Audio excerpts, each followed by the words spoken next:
Oh, We did that last week. So when it says recording in progress, it means basically just the host can swear now. No one else can swear. So only Robert and I, the ones who can swear.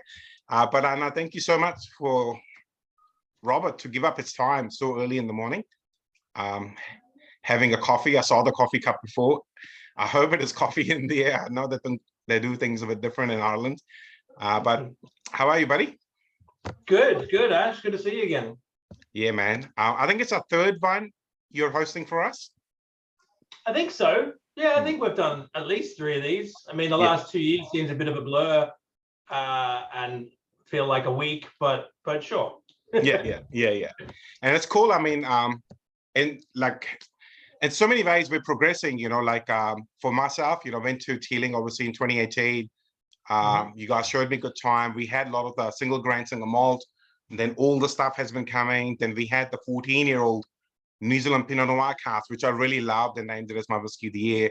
We drank and sold a lot of it. And then obviously we've had this opportunity to have 8 p.m. exclusive single cask, which is a 17-year-old, but also 2 other single casks for New Zealand, which is like, it's the best time to be alive. You got 3 single cask whiskies from Teeling in New Zealand. It's really, really cool. Yeah, I think that's the point of this tasting, because we've done a few tastings now. We've kind of gone through the core range of Teeling and what we do. I think today what we're going to do is focus on single casks and how they come about. What exactly are they? So yeah, we're going to start with the breakfast whiskey just to get everyone going, to get me going, and talk about the single grains as a category. But then we'll kind of quickly jump into the single casks and talk about single malts and how we approach single malts, because as you can probably tell, that we do a lot of different weird and wonderful things. So should be an interesting tasting of cask strength whiskies at 9 a.m. Just very quickly, before we get into the whiskies, how is life there? Obviously, New Zealand, we are still not, well, I think this month we'll let international visitors in. So we are kind of in a quarter or a half lockdown, but is life cooler there or? Yeah, I mean, it's back to normal almost. I mean, I've done, I think about 10 trips so far now. So everything kind of jumped back into gear with Europe and the US. So it was travel was fair game. We hit bingo for a company. We hit bingo a while back. And bingo meaning that every staff member has got COVID at least once now. So yeah, it's back to normal. I mean, I was in the US for 2 weeks there about a month ago, and Germany and Switzerland and Portugal. So yeah, it's almost fallen back into the way things used to be. There's still a bit of these, there's still a bit of Zooms, but I think a lot of Europe are kind of just keen to get back going again.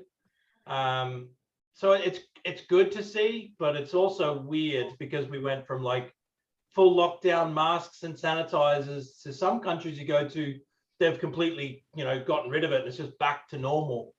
So it's good to see, but it's also madness as well. I don't know if you're seeing the airports right now. That's brutal.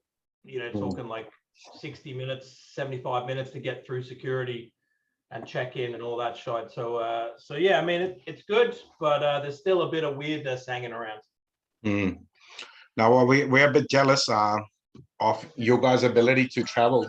We are leaving the country, but we're getting there. We're nearly there. I think middle of this month, everyone can come here. You're leaving the country, but they won't let you back. Yeah, I mean, that's one reason why I'm not leaving New Zealand right now. I'm just scared they'll close the border behind me. Yeah. You can go, but you can't come back. Yeah.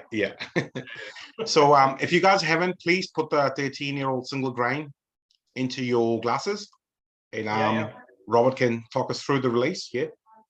Of course. Let's just jump straight into it. So yeah, hi guys.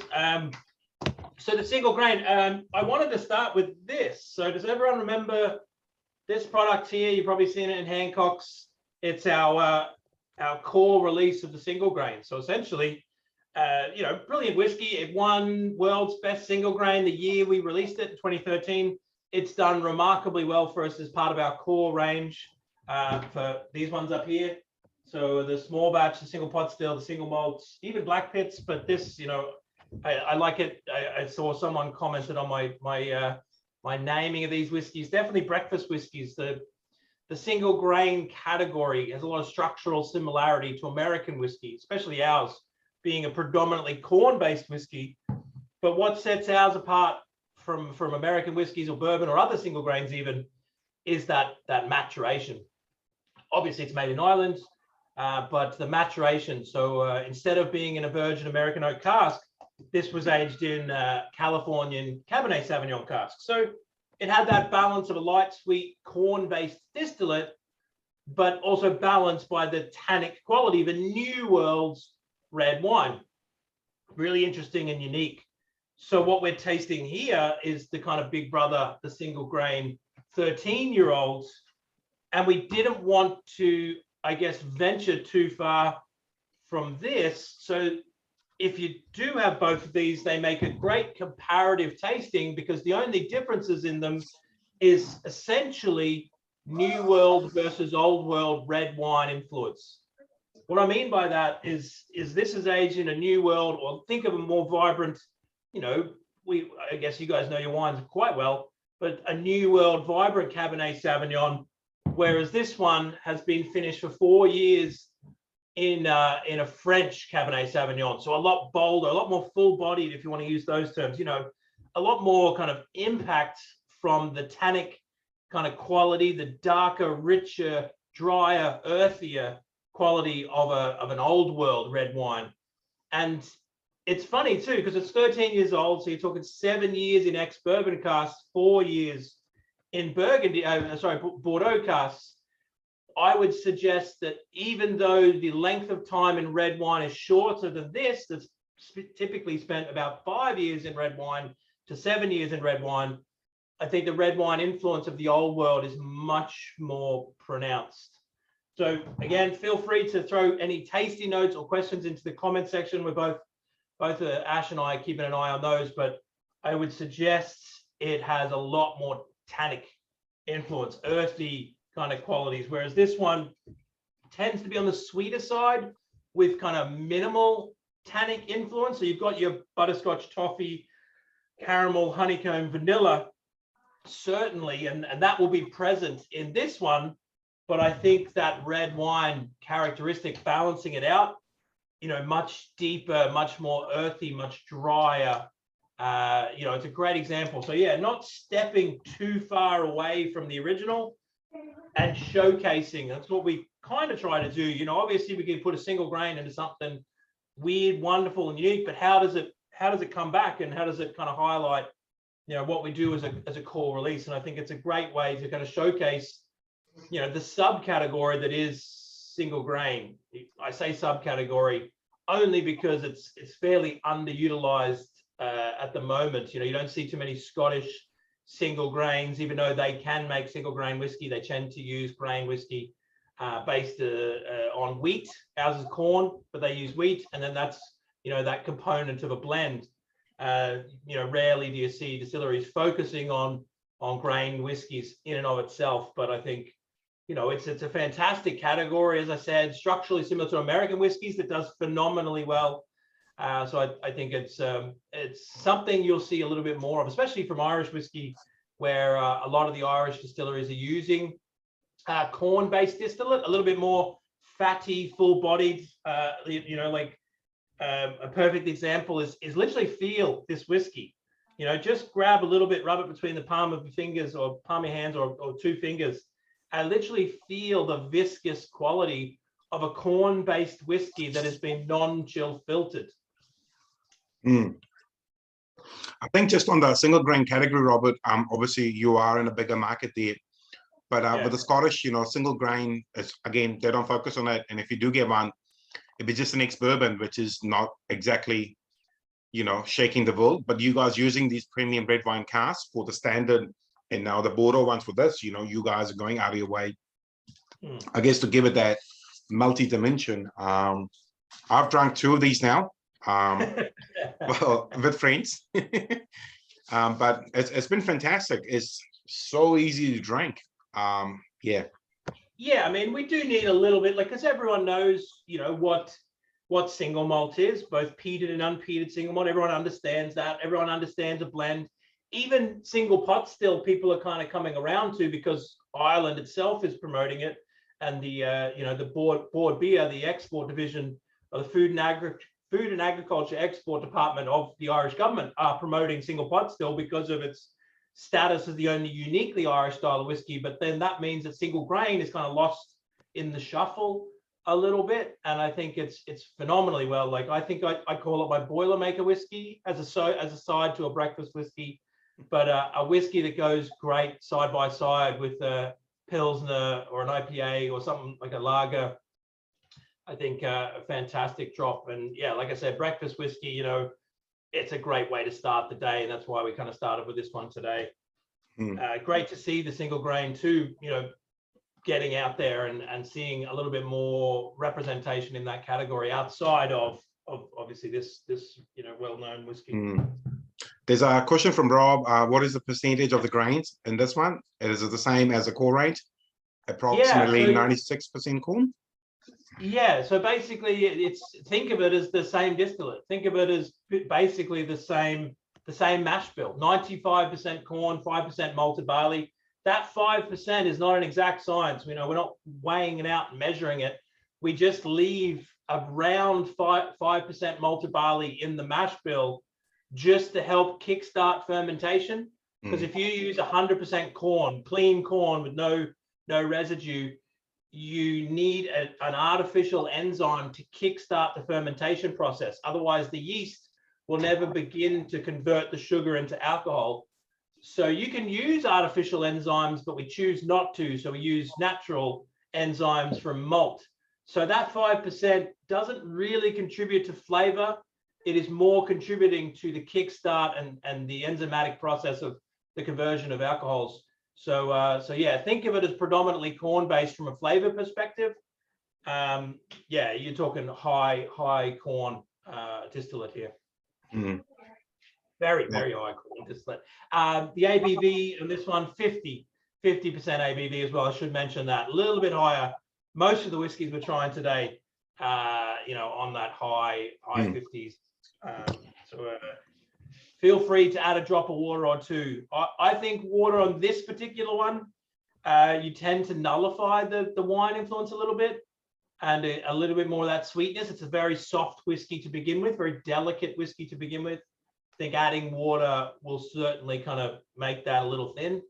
But certainly for the other ones, feel free to add a couple of drops of water. You'll see a bouquet of different things happening with each of these whiskeys. I think it surprised a lot of people in reading the comments, you know. Yeah, and then I think one also said that they don't understand why they don't have more Teeling in the cabinet. Well, yeah, I was going to say we can fix that. yeah. Tim, that's on you, buddy. Yeah. But you know, I have to say, mate. I mean, I did come to Teeling in 2018, and I only came to see Teeling because, you know, at Dramfest, you guys showed us a good time and promised us there's much better drams to try if you come.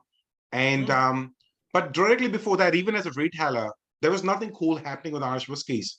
You know, there was no second aging, no, you know, basically all the crazy stuff you guys do. No one else was really offering that. So it was very straight and narrow, smooth, triple distilled whiskey, where you guys using the, you know, the wine, the rum, everything else. You've done a PT, you know, it's just, it's opening it up for fun, you know. There's so many more characters coming forward. Yeah, I mean, if anyone follows us on social media and sees what we do here in Ireland, obviously, like you said earlier, it is a big market. That also means it's a noisy market. You know, there are 44 whiskey distilleries in Ireland now. Each have, you know, maybe 5 or 10 different whiskeys. And then you've got all the, you know, guys buying whiskeys and making whiskeys. You know, we have, I'd say, easily 100 different whiskeys here in Ireland. And yeah, that's the exciting thing. You know, I mean, yeah, I guess the easy thing to say is you have too many whiskeys, but that's what we're doing. You know, we don't expect everyone to like them all. What we're trying to do is broaden the horizons of people's understanding of Irish whiskey and challenge the conceptions of not just Irish whiskey, but whiskey in general. You know, we can use all these tons of different casks and look at the craft alcohol industry, not just the spirits industry. Look at the craft alcohol industry with more and more beer companies using more and more different casks to produce their products, and that means more seasoned casks. So you're talking about, beer companies, and we've done symbiotic relationships with beer industries before, but you talk about a beer that has an export cask that they did their beer in. So then what is that cask now? Is it still a beer cask, or is it a beer cask / port cask? Especially when you put whiskey in, a light whiskey like this, these kind of traditional terms of finishing, I think we're starting to see we need a little bit more fleshing out of, because secondary maturation can be sometimes seven years long now, and the seasoning has a long and storied history. It's no longer just it was an ex-bourbon cask for 20 years and then had sherry in it for 6 months. That's now a sherry cask. I think we're seeing a little bit more chopping and changing. Perfect example is Plantation. We deal a lot with them. They did a grape-based distillate, so it would be a cognac normally, but the minute they put it into a chestnut barrel, they couldn't call it cognac anymore.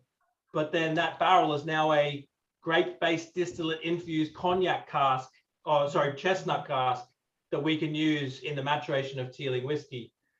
So yeah, it's really exciting to see, and I think we're barely scratched the surface of what's available just in maturation within Irish whiskey. So I think the looser classifications when we started have now kind of started to bear fruit. Nice. No, it's absolutely delicious, man. Yeah, really good. I haven't done a side-by-side comparison. I should actually. That'd be quite interesting. Yeah, maybe one for another time, but yeah, definitely look into that. If you've got a little bit of the single grain at home, or pick up a couple of bottles from Hancock's, I think it makes a fantastic side-by-side, because it does showcase. Again, look at the average consumer just sees wine casks, and then you do a little bit more research, and they both are Cabernet Sauvignon casks. It really fleshes out the difference between old world and new world. As you know, New Zealand, Australian wines, American wines being the new world, and then your Spanish, your French, your continental Europe being old world wines. Just the way they make difference in the agriculture, hugely different in the wine category, and then their impact on whiskey. To literally taste the difference, it does kind of start to beggar the mind of what is possible within influenced whiskeys. I'll put a link up to the standard single grain, which in New Zealand will retail for $82, Robert. And nice. I've long said it's a bargain whiskey for what you're getting. You obviously get a very long list of whiskeys for a neighboring country, who I should not name, and just a bourbon cask, 40%, 43%, and you've got a 46% done in red wine cask. So for $82, it's just bargain. And quite often I've recommended it as a gift, when people are sort of wanting to gift something under $100, and you get lovely remarks back. It's like, wow, they really enjoyed it. They wouldn't have considered it themselves, because they would have picked up a Scottish whiskey or an American. Yeah, really nice. Yeah, exactly. Shall we transition into to number 2 then? Yep, into the Renaissance Fall. Yeah, perfect. So yeah, we were talking about wines and wine influences. It makes perfect sense to kind of start to transition. So look, don't feel rushed or anything like that. I'm just going to begin the prelude by talking about wines before we talk about the whiskey specifically. But yeah, like there are a ton of different wines out there and wine products that some people, unless you're a wine professional, have not really heard of. And one of these is Pinot de Charente. Pinot de Charente is a fortified grape must. So again, take wine juice that hasn't been fermented. It's a non-alcoholic wine juice for all intents and purposes. And then they take a grape-based distillate and fortify that. So essentially, you take like in cider, there's one called Pomo. It's the same thing. Essentially take apple juice and then take an apple-based distillate and fortify the apple juice so it is then now alcoholic. So yeah, similar concept, but you make Pinot de Charente with both red and white grapes. It is heavily not heavily, but it's a barrel-aged product, and then it's used primarily as a table wine here in Europe. So yeah, really, really interesting. We did one for the Revival. Does everyone remember the Revival series that we did pre-Renaissance? So the Renaissance series is kind of the bigger brother of the Revival series. So we did do experimentation from Pinot de Charente before, but essentially this is fleshing it out and trying, you know, a little bit of a different. It's not the same casks, but a little bit more of a different cask. So yeah, we again flesh out and reach into the realms of the wine industry, into, you know, something that not many people have heard of all that often. But yeah, really interesting. Almost like not a dessert wine, because it's not overbearingly sweet. I think it's more kind of like the young sherries. Would you agree? Like a little bit of funk to it. What do you think, Ash? Mate, it's it's hypnotic, the sweetness. Think of like Yeah. think of like a Amontillado sherry, or you know, something a little bit vibrant. It's got that almost like funk to it. Like Someone said bubblegum, which I kind of I agree like, with, you know, like I have nice memories of having, I guess, well, the various bubblegums, yeah. that's the But it's beauty not of sickly tasting. sweet, yes. Bubblegum be too sweet. Yeah, well, that's like, so you can see I'm missing the number 4, but the Muscat, the one before it, that's a little bit sweeter. So that's, you know, your traditional dessert wine, your Muscat, your Moscatel. Whereas I think the Pinot de Charente just has that little bit of kind of acidity and I guess pungent kind of. I keep going back to funk, but you know, almost like a light you know, dunder from rum agricole, you know, that kind of earthy, almost, you think of like yeast and fermentation. I like the tasting notes too. That's the beautiful thing about tasting notes. There are no wrong answers. Taste is very subjective. Your taste is going to be very different to mine. I had 3 coffees running into this to wake myself up of a Sunday morning. So my tasting notes will be dramatically different to everyone else's tasting notes because I taste coffee. Yeah. See, what I find different with this one is on the nose, the sweetness obviously is quite prime, it's really nice, but on the palate, it's quite earthy, like that dry fruit character. It's almost like a switch, you know. Yeah.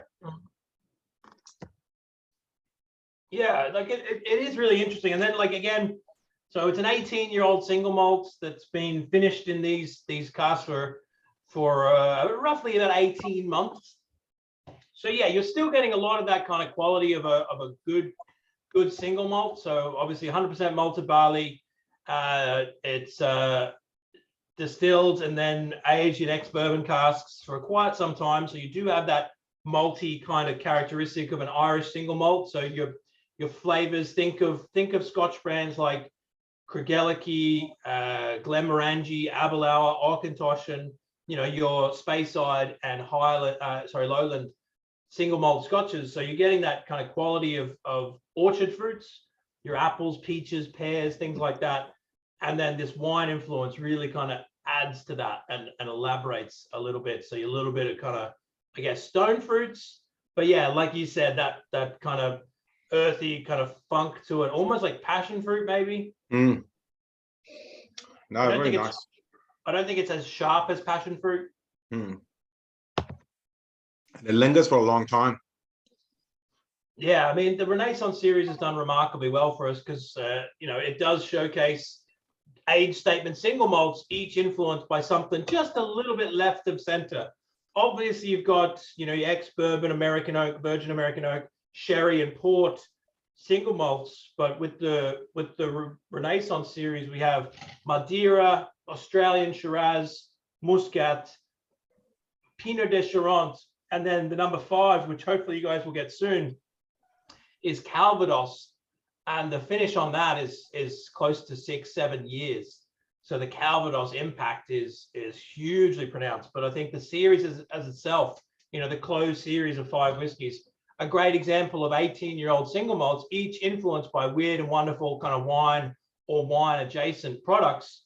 Again, fleshing out what is possible, not only in the seasoning cask, but how they impact your traditional age statement single malts.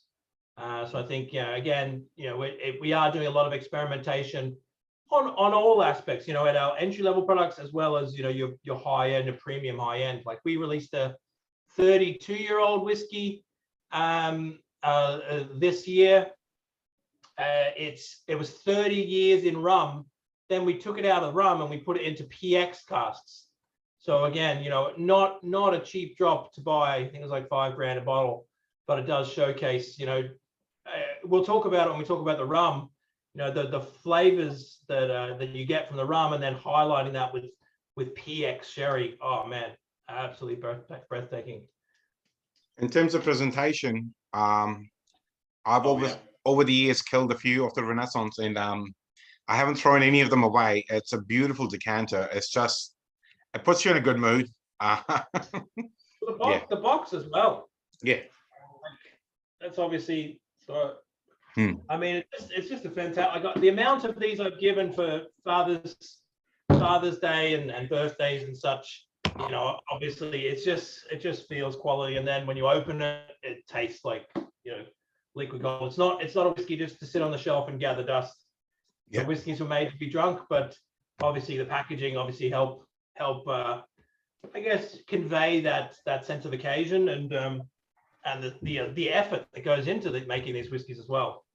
But also, Robert, you and I have been opening bottles for a long time, and presentation, it's a part of it. The whiskey's got to stack up, but it's little things like this cork is so heavy. It can be used as a weapon. If you can chuck it at someone and they will stop charging at you. And it's little things like that, you know, it's just, you feel the weight, you got a nice decanter, just adds to the occasion, I guess, you know. And if it makes you wonder why you're paying so much for whiskey, you know, there's value adds here. Yeah. Yeah, well, that's the thing. Like everyone wants that, you know, there is a sense of that popping of a cork that just, again, who doesn't love that? Look at like champagne, you know, obviously the king of cork popping. You know, when you hear a bottle of champagne being opened, it's that sense of occasion. You know, you're in for a good time. The same goes for whiskey. You know, you hear that good pop. It's just not the same when you crack a twist top. You know, you need that sense of occasion, because that's what whiskey is. You know, that occasion, sharing with friends, the experience and that memorability of like, I remember when I opened my bottle of Renaissance. I remember who I was with, and I remember what we were doing. Nice. Should we move on to the 12-year-old sherry? Yes, of course. Yeah. So yeah, Renaissance. Just to close it out, that'll be the end of the series. But again, like I was saying, it won't be the end of those whiskies. What we'll probably do is do a new series. So like the revival before, it's the Renaissance is coming to an end with the Calvados. And then we'll probably do a new series of older whiskies. As you know, whiskey gets older, whiskies evolve. I think it might be a 21-year-old series next. But yeah, let's get on to the meat of our tasting. We've introduced you to a single malt, introduced you to like a core range single malt. And one thing I wanted to say on the Renaissance before we jump into the single casks, but don't stand on ceremony. If you finish the whiskey, please go ahead. One thing I wanted to say is I know you guys know this, but I think it still bears saying that single malts are in fact blends. You know, when you talk about a single malt, you know, these are 10,000 bottles. So you're not taking one cask and filling 10,000 bottles. You're taking a selection of those Pinot de Charente casks. Sometimes a little bit older, sometimes a little bit younger. You know, when I talk about the 18 months, sometimes, you know, it would have been in there for 18 months. Sometimes it would have been in there for longer than 18 months. So yeah, I mean, when you're making a single malt like that for a series that goes international and you're making 10,000 bottles, you need about 50 casks to make that allocation. So it's essentially blended. Yes, they're all single malts. Yes, they're all finished in Pinot de Charente, but there's 50 casks all blended together. Some of them don't get selected and they get sat on, and you know, that's why you get older whiskey with Pinot de Charente in. But I think, you know, that's something that gets overlooked. When people see single malt, they assume, oh, it's the one cask and they filled that. but that's what single casks are. That's what we're about to go into. But yeah, I think a lot of people, look at the word blend as this negative thing. But I think it's, it's like cooking.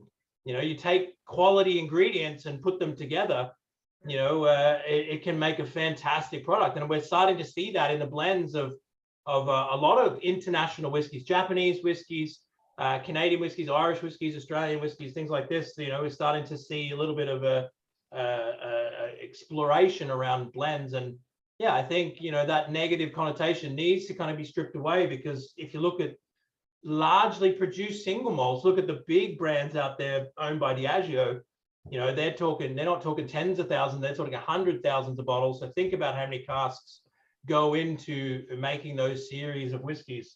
So I think, yeah, there is certainly a skill that's been vastly overlooked in the blending aspect of whiskeys. But that's not what we're here to talk about today. We're talking about single casks. Yeah, I just saw the question there. If you can take hundreds of barrels and blend them to make a Furky blend, it is a very difficult process. Why I mentioned it. The people, think of like again, I'm going off topic, but I think it's really interesting.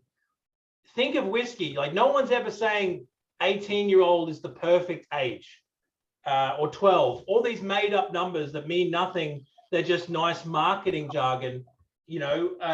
Sometimes a whiskey that says 18 on the bottle, only 20% of the whiskey in that bottle is 18. Most of it's older than 18, but you had to call it 18 because you balanced it out.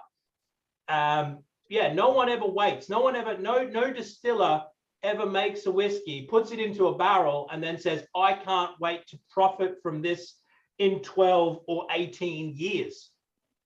It is literally just a human experience. So a blender literally just goes to a warehouse, tastes whiskeys, and then the human has decided, oh, I think that's ready to be used in a blend or in a whiskey.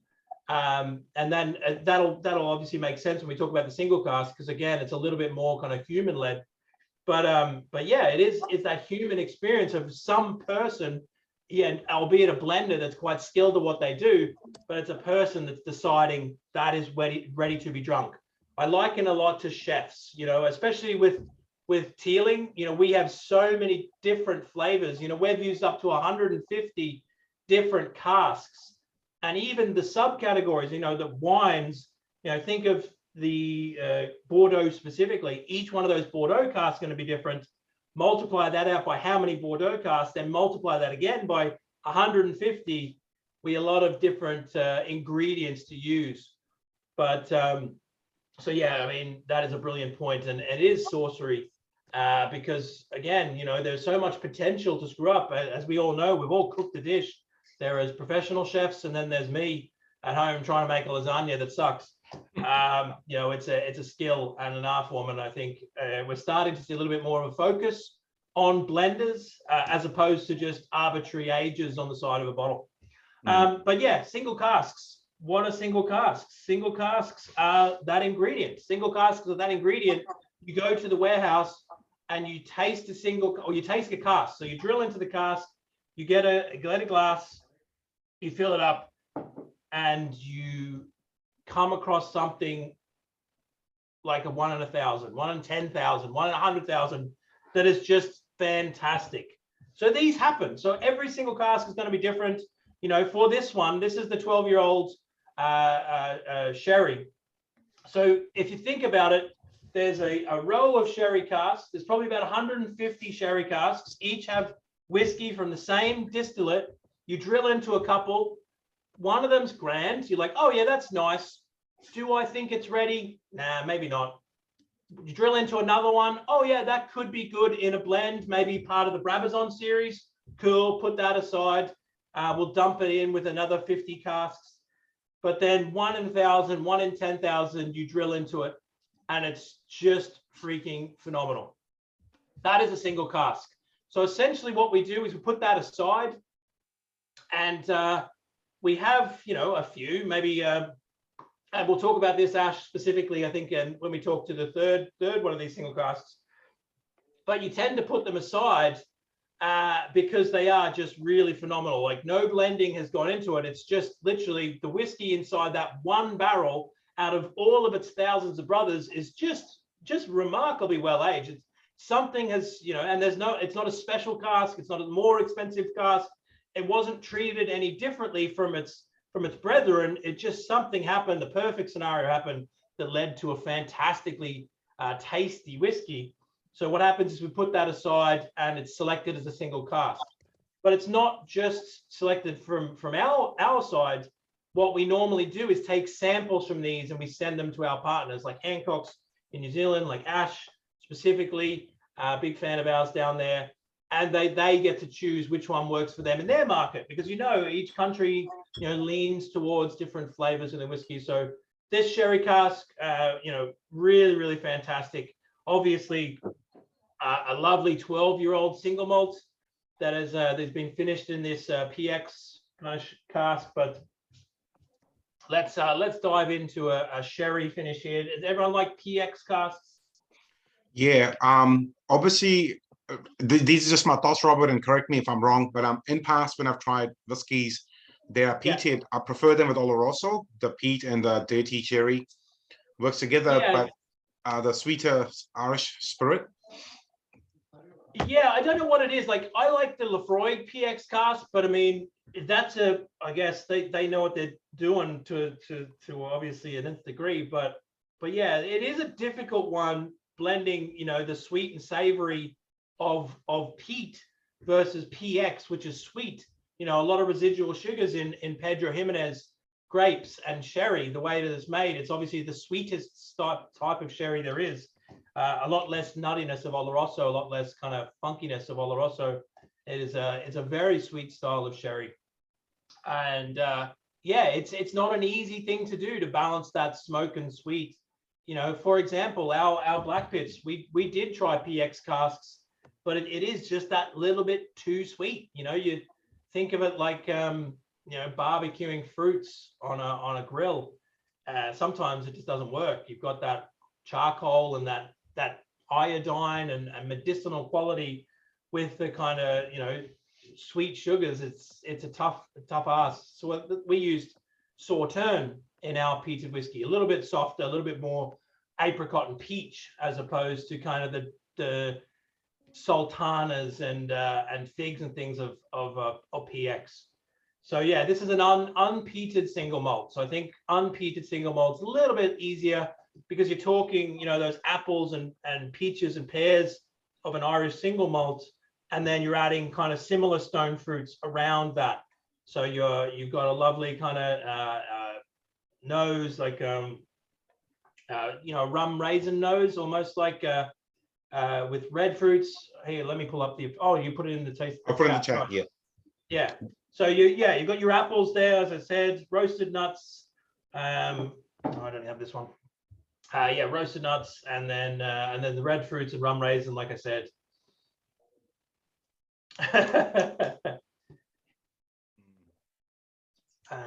Salted on the nose, salted buttered dough. I like that one. Again, I like all tasting notes. I really like the esoteric ones. People say it's like licking a grand piano. Like, all right, cool. Oh wow! I once reviewed a Port Allen long age, and I said it's like licking a leather sofa. Yeah. And a lot of people are like, how often do you do this that you can bring that up as a tasting note? Well, that's the thing. I love leather. Leather is a great one. Leather is a great one with tasting notes, because no one ever eats or licks leather unless you have a very adventurous sex life. But it's still widely used as a tasting note, because it's what you think of when you're drinking spirits. Yeah. Mm. All right. Any fans of this one? Anyone? Remember anyone the sherry whiskeys? No one. They've been trained well. There's an inside joke here. I'm really sorry, because we have a chat group.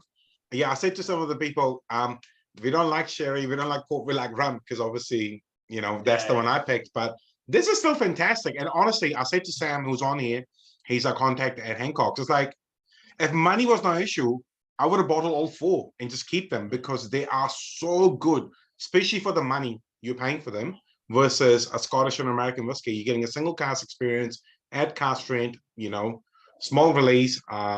They are amazing. This one, I think we're selling for $195, which is not a lot of money compared to a lot of other big commercial releases we get from other countries. And you're not having that individual experience. Well, that's the thing I was talking to you about. It's, like that 1 in 1,000, 1 in 10,000. It's a bit of luck. I talk about the skill of blenders, but single cask can be luck sometimes. You come across that wonderful product that you just happen to taste that day and decide that it's good, and then obviously you agree with that and pick it for New Zealand specifically. But that's the other side of the coin. The other side of the coin is once it's gone, it's gone. 100%. There's no replicating something like that. It is that luck. So yeah, no water has been added. It comes directly out of the cask.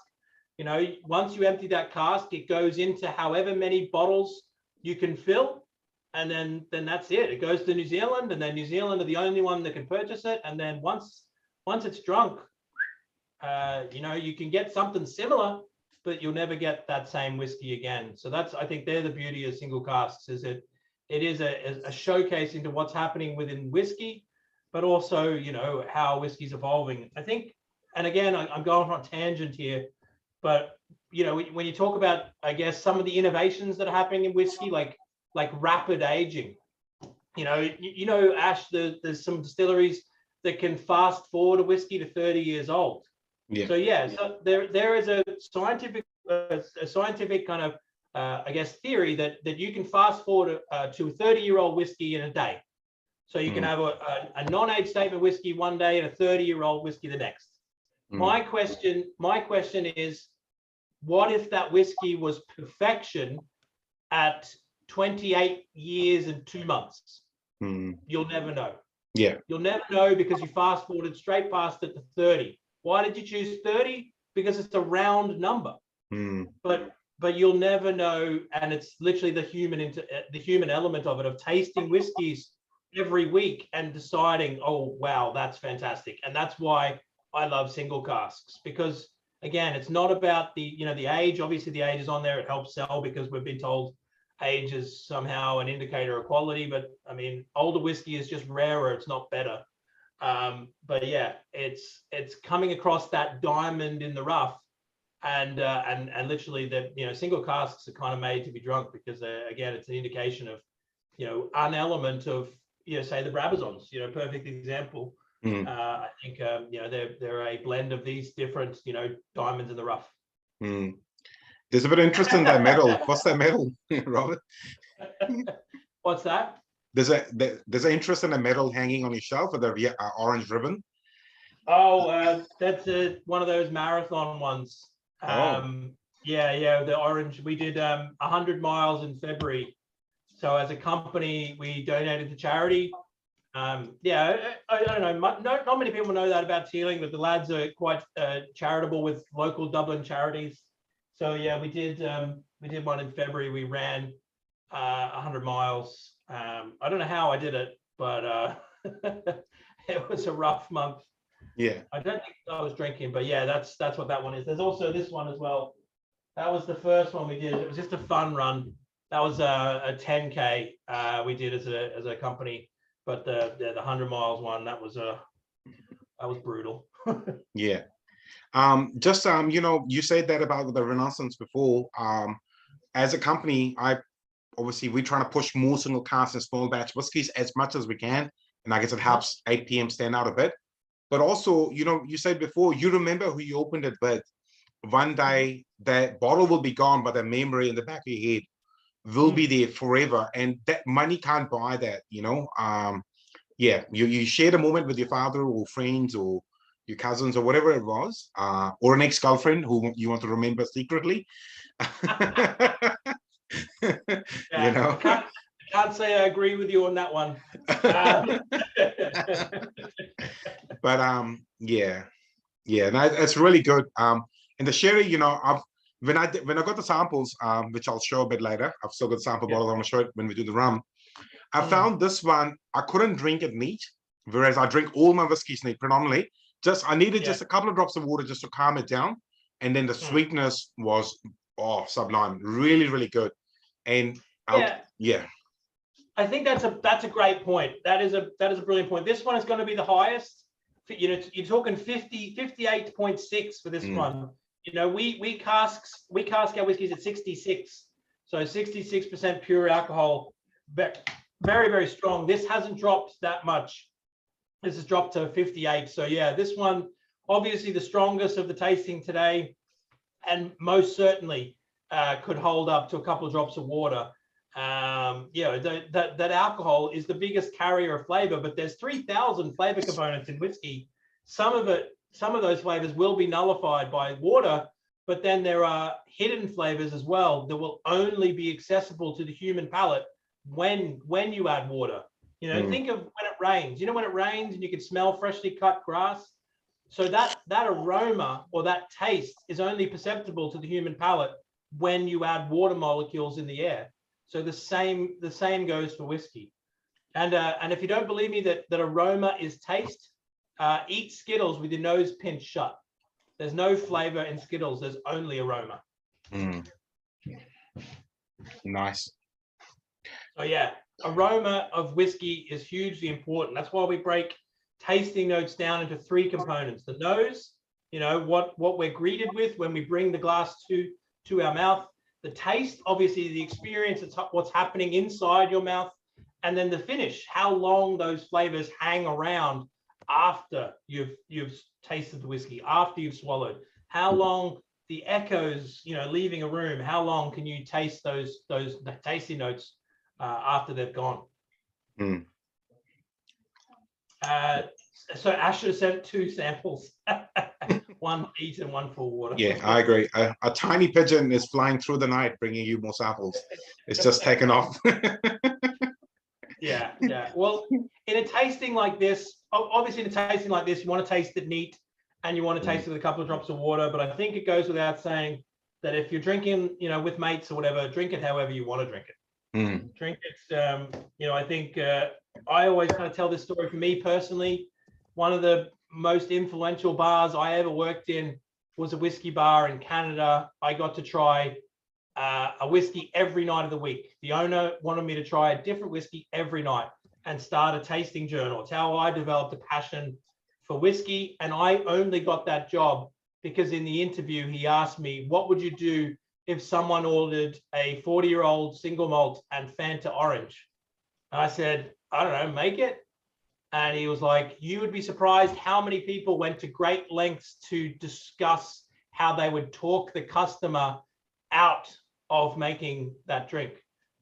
I was like, I build up a little bit of banter and I take the piss out of him, but first and foremost, I make it and take his money because he can do what he wants.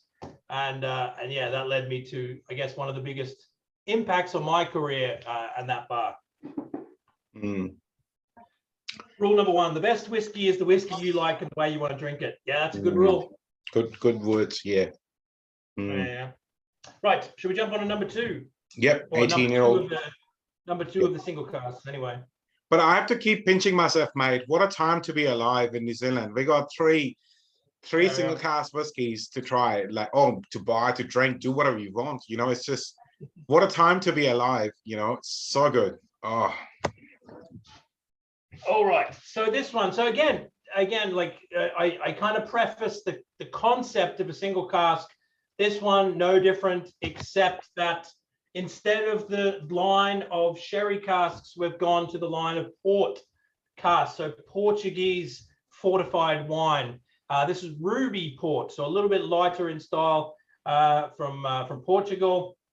Lovely kind of vibrancy from ruby port, a little bit less kind of sticky stone fruit.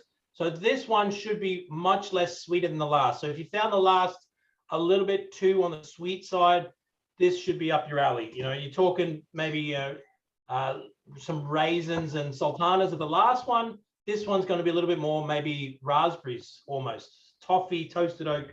But yeah, red berries. I always think of like cherries and raspberries for this one. Already some tasty notes. French drink, quantity, orange coffee sweetness. Coffee. But yeah, this one's going to be a little bit drier and a little bit less sweet, being a ruby port. This is obviously 18 years old, so it's a little bit older again. The ABV's dropped a little bit more, so it's dropped about 4%. So this is about 54.7. Yeah.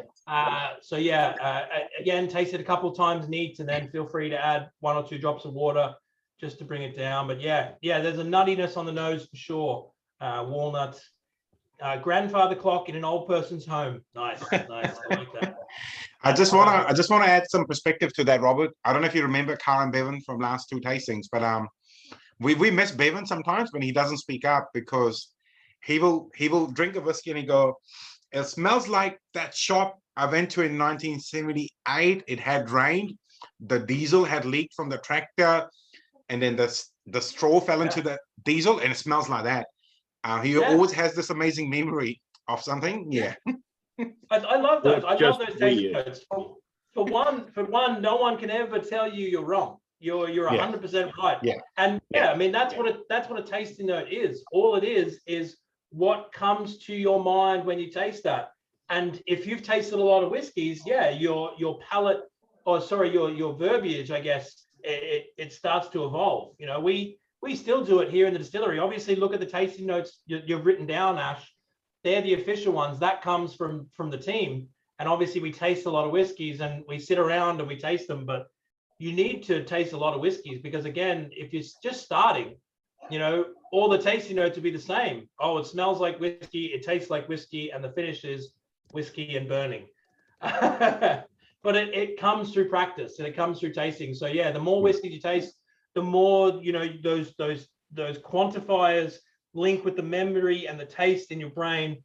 I think there's 2 things that happen. One, people verbalize their tasting notes, and you listen to it and go, oh yeah, because we've all been there. We've all been tasting something and kind of gone, what is that? It's on the tip of my tongue, but I don't know how to verbalize it. Someone will either mention it and you'll go, oh, it is apricot.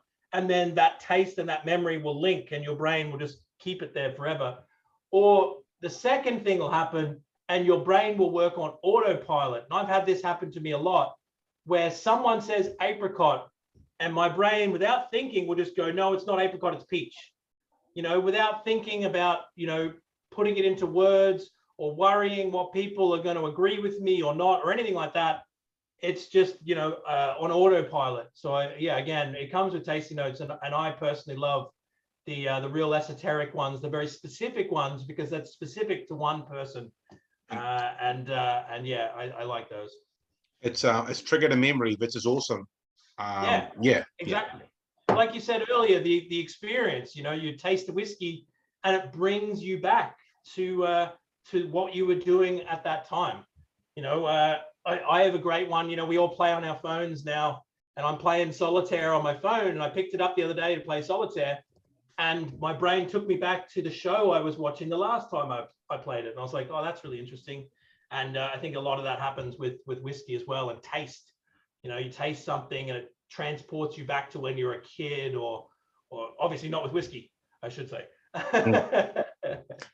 Just one note, with this one again, just a little bit of water brings out a lot more earthy character and dark chocolate. Just a tiny bit of water, really good, real juicy. Yeah, I get a lot of berries. Well, I mean, I did get a lot of berries. I tasted it before it went out, but yeah, a lot of berries on this one. Nice. And then dry finish. Yeah, someone else will say berry forward. Oh, there you go. Yeah, Craig Mitchell, really berry forward. Nice, perfect. Nice. And then Macca's favorite so far. I think, yeah, that goes back to my point at the start. You know, we don't expect everyone to like all the whiskeys. That's why there's 3 single casks. You know, you might like one more than the others. Obviously, the rum is by far the best. But yeah, it's a toss up between either the sherry or the port. Yeah, I was literally typing, Macca, you're wrong, but he did say it correctly. It's the best one he's tried so far, because he hasn't tried the rum one yet. He will change his opinion. I know where he lives, so it's okay. Yeah. He was right to preface it. Yeah. You know where we all live, Ash, because you Yeah, ship our that's whiskey. Yeah. Well, speaking of Ash, you better tell us how you justified your pick for the whiskey number 3. So obviously, you know, I did say at the start, so happy. Everything Teeling does for not just APM, but just for New Zealand, you know, we get obviously a very big share of, you know, of the limited editions, the Renaissance, the Brabazons, all the other kind of stuff. And the 14-year-old Pinot Noir, when it came in 2020, I remember someone at Hancock sent me a sample, and I'm like, this is madness. This is insane, this whiskey. And for $165 retail, this is out of control for a single cask whiskey. And the first thing I did is I bought all the stock Hancock's had, and then I started telling everyone about it. So a very smart man told me years ago, if you're going to like a whiskey, make sure you buy everything that's available. So I think we ended up getting 160 bottles, recommended it heaps, and it went really, really well. And then last year I reached out to Sam and said, hey, could we do a private cask, you know, and we spoke to Martin, who's, you know, helped us in the past. And then these 4 turned up, these samples. And they were marked, obviously with the details, sherry, port, and 2 rum ones. And I did spend a lot of time with them, good 2-3 days. Every night I would pour a little bit with water, without water. And, you know, the sherry one obviously is a bit cheaper. It could sell for this and that. Those things play in your mind, what people want to spend, you know, that much money on. But that rum one, I mean, I was in love with both of them. They were identical, and I just couldn't go past it. It was magic. Needed no water. The finish was just magical, and obviously we've sold a bit of it now, and it's getting terrific feedback. And just in a weird way, I thought that soft, delicate Irish triple distilled and the rum fruity tropical fruitness is the perfect marriage if you like smooth whiskeys or hits the mood in a certain way. We drink different whiskeys on different occasions, but yeah, the rum cask is just it's craziness for me anyway. Yeah. Well, yeah, I mean, again, it goes back to my point about the fast forwarding through aging.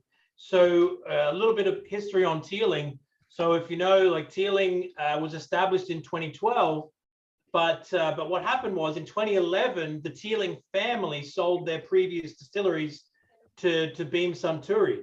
So basically what happened was we took whiskey with us. Instead of money, we took tens of thousands of barrels of maturing stock. And with that came a lot of fully matured rum. So this is not a finish. You know, these are fully matured rums. So we got, you know, some fantastic, you know, 24-year-old rum whiskeys. The one that I talked about earlier that was 30 years in rum and then 2 years in PX, that was obviously this year. But you think about this one specifically, this would have been about 7 years old when we got it. So it was 7 years and it only been in rum cask. We tasted it then, and obviously it was like, yeah, whatever. But then 10 years later, all of a sudden you're like, oh, 17 years in rum. I think that's the sweet spot. And we send it to Ash, and obviously he agrees. It is like an example of what's actually happening inside those barrels. There's no perfect time. This is not an 18-year-old. You know, we could have waited to make that 18, but the gamble is what happens if you wait to put an 18 on that bottle and it's not as good as what it is now. So yeah, a great showcase of what's happening over time, and again that human experience of deciding, quick, pull it out of the cask, stop the maturation process, stop that you know, interaction with the wood because we think it's ready now. And then yeah, Ash agrees, and hopefully you guys agree too. You get to taste it right now, and I mean, I don't want to be over dramatic, mate, but I mean, you have tried some very, very old whiskeys from different countries, but the smoothness is at a very high, long age level of some other neighboring countries' whiskeys we've tried. Like, there's no spice, and the tropical fruitness, it gets longer and longer. The other thing, a couple of the people have bought a couple of bottles and they've been sampling it, obviously. The longer you leave it in the glass, somehow the sweetness just hits another level, just breathes in the glass. Can you talk to that a little bit, Robert? What, you know, leaving it in the glass does? Yeah, of course. So think of a whiskey when you pour it out of the so think of a Glencairn glass. Why do we choose Glencairn glasses? Because it funnels the aromas to a point. So again, those pungent alcoholic aromas are funneled to a point. That's why we use these glasses. But if you put it in the glass, they're still funneling up. So again, so put it in a whiskey glass, a whiskey tumbler or whatever, a water glass, let's say, those are alcoholic aromas are coming up, and they're going to keep coming up. They're going to keep coming up. So if you sit there and put whiskey in the glass and those aromas keep going up and keep going up, and you're not sticking your nose in those essentially those lighter aromatic oils and those lighter alcoholic notes will eventually seep up and they won't come back. And what you'll be left with are the heavier fusel oils, heavier esters and things like that. So yeah, that's why you want to kind of nose a whiskey kind of fresh. That's why you've got some of those little caps that people put on for tasting notes. So they let it sit in the glass, they let it soften out and they kind of cap it. But yeah, once you let it sit in the glass for a while, some of those alcoholic aromas have dissipated and we're just left with the core experience. Some would say that you're kind of missing an experience, but if you nose the whiskey first and then let it sit, you're getting best of both worlds. So that's sometimes what I do. I nose the whiskey when it's pungent, and then I nose the whiskey when it's softer, and you kind of, yeah, get the best of both worlds. But yeah, someone just mentioned, or Ash, you just mentioned, this one is much softer. I don't know how this one dropped so much. You know, the one we tried before was 18 years old, and that was 54.7. This has dropped to 50.8. You know, defying science. Maybe it's because we change. You know, it hasn't changed casks. You know, because sometimes you put just one cask here. Yeah. So when you change into a port cask, you know, you get a fluctuation in the ABV or something like that. But this one has just been sat in that rums, you know, in and out of the rum over 17 years. You know, the in Ireland, not America. America, the ABV drops. Raises because the water will evaporate because the higher temperature. Where in Ireland, it's a lower temperature, so we lose ABV. So we cask at 66, and every year we lose maybe 2%, 1%, 5%, depending on the summer that we had. So yeah, this one very kind of not low, but a little bit softer in ABV than the one we literally just tried. So that's why we kind of finished out with this one, because it defies, I guess, ABV conventions, as it were. Yeah, 50.8 for this one. I might have made a mistake on the label, sorry guys, but it is 50.8. We did sample whiskeys a couple of times while labeling, so yeah, but that's really good. And again, I said it before and I say it now, if money was no object, I would have bottled all four for 8 p.m. or at the least bottled both the rum ones, because the other one was identical. You couldn't fault it. I just picked the number 3. It was cask number 3 because I thought 3 sounds better than 4. But they were so good, and yeah. But yeah, what a wonderful whiskey, and good job for making it available for us. Like I said, it's literally just that diamond in the rough. You don't want to kind of I guess fuck with it. I couldn't think of a better word, but you don't want to mess around. Like, you come across something like that, the potential, the scary thing is like, okay, do we put other rum casks with it? Do we lose that tropical quality? Because it is a fruit bomb, and not every rum cask is a fruit bomb like that. Not every rum cask has an explosion of mango. Mango is such a rare quality. Well, fresh fruits. So, think of fruitiness in whiskey. You're talking stone fruits. You talk, plums and peaches and pears and apricots and sultanas, and you're talking these stewed fruits and stone fruits and dried fruits. Very rarely do you come across whiskeys that have vibrant, fresh fruits, pineapple, mango, passion fruit, and we're starting to see that. Melon.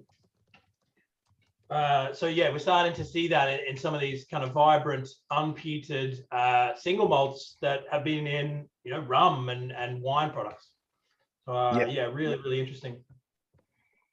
Yeah, no, really good, mate. I've been enjoying it, and Craig, who has been commenting a little bit, him and I will talk a lot about Irish whiskey. He loves Irish whiskeys, and him and I both really like the Redbreast 21. We've drunk a bit of it over the years, and then we kind of agreed a little. It's got that quality, but it's a single cask. It's once it's gone, it will be gone. That's it. Yeah. Yeah, I think here's a good point that Rob just brought up. He wishes it came in the Renaissance bottle. I think that's the one. I mean, sure, it could, but the only problem with the putting it in the Renaissance bottle is it drives up the price. Yeah, Like, well, how much is this to buy ash now? it's $229 a bottle, and we were offered the ability to put it into a decanter, and I was a bit scared that it was already a bit up to $29, you know, to $30, and it would have added another 40-50 bucks to it. And as a retailer, you got to wear a different hat sometimes. Go, how much are people actually keen to spend, you know? And hey, the whiskey is really good. You know, it could have come in a real dull bottle; it will still stand on its feet. So, but still bloody good bottle. I think there's nothing wrong with it. Well, that's the question you need to ask yourself is, the price at the end of that. You want people to actually buy it and open it. You don't want good whiskey to sit on a shelf in a collection. Yeah, sometimes you do, sure. But with whiskeys like this, you know, you want people to open it. You want people to enjoy the whiskey, not just look at the whiskey. Yeah, 100%. Now I had a question. I know we didn't agree on this question before, or didn't say. Is there rumors of some more Pinot Noir cask whiskies being aged in an unmarked warehouse and somewhere? Yeah. There's always more going on. We probably need to slow down a little bit, but yeah, we did since the last Pinot Noir, we did a German Pinot Noir, and we've done different like, I guess, similar styles of wines like Rioja, Recioto in Spain and Italy and stuff like that. So yeah, I mean, you start to flesh out, okay, what are the different countries Pinot Noirs like on our whiskey? And yeah, we're always looking to repeat that success. So we've done a few different ones, but yeah, it's my understanding that we do have a couple more New Zealand Pinot Noirs floating around. Cool. Sam, who is on the Zoom, I did ask him casually, you know, could that be one of our exclusive releases? He said maybe, so I've screenshotted like 1,000 times just in case he tries to backtrack. Yeah. Real question, when's the Calvados cask? You might be able to answer that one better than me. I already have it. Considering we got number 4 in April, I would say at the end of the year, because we are, the ships are very slow to get here. So I think Sam might be able to answer later, and I can tell you Cara later, but it will be late, much later in the year. Especially considering it's like, you know, Karen, who's on the Zoom as well, she will send us an email. This is coming in April, May, June, July, mid-July. So things are very delayed, obviously, but they will eventually get here. But the other thing I'll say though is I'm pretty confident when I say only me and another good buddy are the only ones who have got the full Revival series in our collections, which was 2017, 2018 releases. And then I've made sure Brab is on a collect, and now's the opportunity to get behind the Renaissance. I always say drink one now and keep one for later, you know, if you want to share with some friends. All 5, you got to pay attention to these things, because otherwise in 5 years when the next series is starting, or 4 years, you're gonna have to paying a lot more at auction. So yeah, that's a good point. I remember when I started with Teeling, it was up to Revival 3, so I had to backfill the collection, and I overpaid for Revival 1. That was a 15-year-old in rum. How much did you pay? How much did you pay? I'll tell mine if you tell me yours. It was 250 UK pounds. Okay, yeah, we paid 600 pounds, 1,200 Kiwi. But we found this place, and I think it was in Germany, and some friends were going to UK, and me and my mate were like, buy, send to UK. And then this lady friend of ours brought it here. But we had to have it. And yeah. I like that one. Life hack. If you don't have friends, you don't have to share. Yeah. Nah, it's really cool. It's been really good, mate. I mean, how do we take it higher from here? Like, you know, like, is there something else you can share with us? Is there some more crazy releases coming? Always, yeah. There's always we just released 3 whiskeys this month, but they're the does everyone remember the small batch? So it's our flagship product. It's a blend in rum. Obviously, the question is what type of rum do you use? So we've done a lot of experimentation around what type of rum. So this month we released a pineapple rum. So plantation pineapple rum finished Teeling. So again, it's the same blend as this, except instead of Central American rum, it's pineapple rum. We did another one in ginger beer. So again, same thing. Instead of going into rum, it's gone into ginger beer. They're our summer whiskeys this year. And then we did a birthday batch. So it was just the distillery just turned 7 late last month. So we did a birthday batch here, which is a blend of peated malt, unpeated malt, and pot still. So again, challenging that conception around our blend is just a cheap word. Why is it cheap? Because you use grain whiskey. Well, there's no grain whiskey in this, and it's still a blend. I think it's a showcase of the balance of flavors, not a blend as people will generally put it. So I think this is a special one. Only 900 bottles of this one. So that was a nice one to receive there for our birthday. Nice. No, really good. And because I'm on your newsletter, like just the distillery newsletter, and I'm constantly seeing these whiskeys being released, which I know will just never get here. Yeah.